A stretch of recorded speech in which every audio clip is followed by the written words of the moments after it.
Salut toi. Comment se passer des moteurs de recherche? C'est tout simplement impossible. Savoir, connaissance, tout est à portée de clic. Pour en citer quelques-uns, nous avons bien sûr l'immensissime et grandissime Google avec ses 88% de part du marché. Après, nous avons Bing de Microsoft avec 4% et des poussières, Yahoo avec 3% et des poussières, et pour finir, le reste, tous les petits moteurs de recherche qui ont essayé de faire leur trou. Mais parmi ces moteurs de recherche, nous avons une perle, un petit bijou qui se cache, Ecosia. Pourquoi? Tout simplement parce qu'il veut et va reboiser la terre. Ah non, mais c'est pas une blague, c'est-à-dire qu'ils veulent vraiment reboiser des terres arides ou dévastées dans certaines régions du monde. Rien que ça. Ouais, super, et comment ils vont faire ça, hein?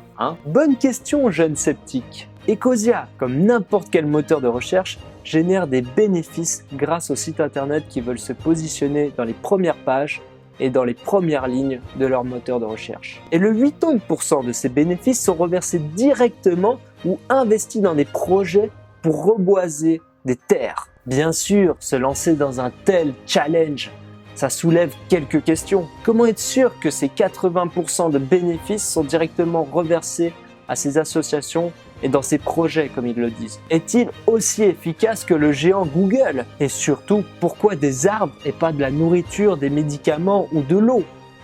Pour ce qui est de ces 80% de bénéfices, Ecosia va être le plus transparent possible. Tous les mois, on a la possibilité de voir leurs rapports financiers, leurs réserves, la plantation des arbres, les charges d'exploration ou encore la communication. Tout est détaillé. Du côté de l'efficacité, honnêtement, il est super bon. Après l'avoir testé pendant des jours et des jours avec des mots-clés ou alors avec carrément des phrases à double sens pour voir comment il pouvait réagir, clairement, il est très fin et très pointueux et il trouve clairement énormément de choses.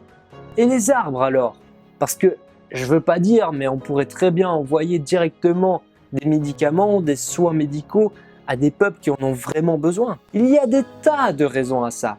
Mais d'abord, garde bien en tête que tout est circulaire. Que chaque chose qui t'entoure va te toucher directement ou indirectement. Les arbres, ils ont ce pouvoir-là. Planter un arbre te permet de lutter contre le réchauffement climatique, de relancer le cycle de l'eau, de changer les déserts en forêts luxuriantes et bien sûr de favoriser la nutrition, l'aide médicale, la stabilité politique et économique d'un pays. Et les preuves sont là parce que depuis 2009, ils ont reboisé des hectares de forêt dans les chaînes de montagnes de la Tanzanie, planté plus de 4 millions d'arbres au Burkina Faso, reboisé la région de Saint-Martin au Pérou, planter des milliers d'arbres au nord-ouest de Madagascar, etc., etc.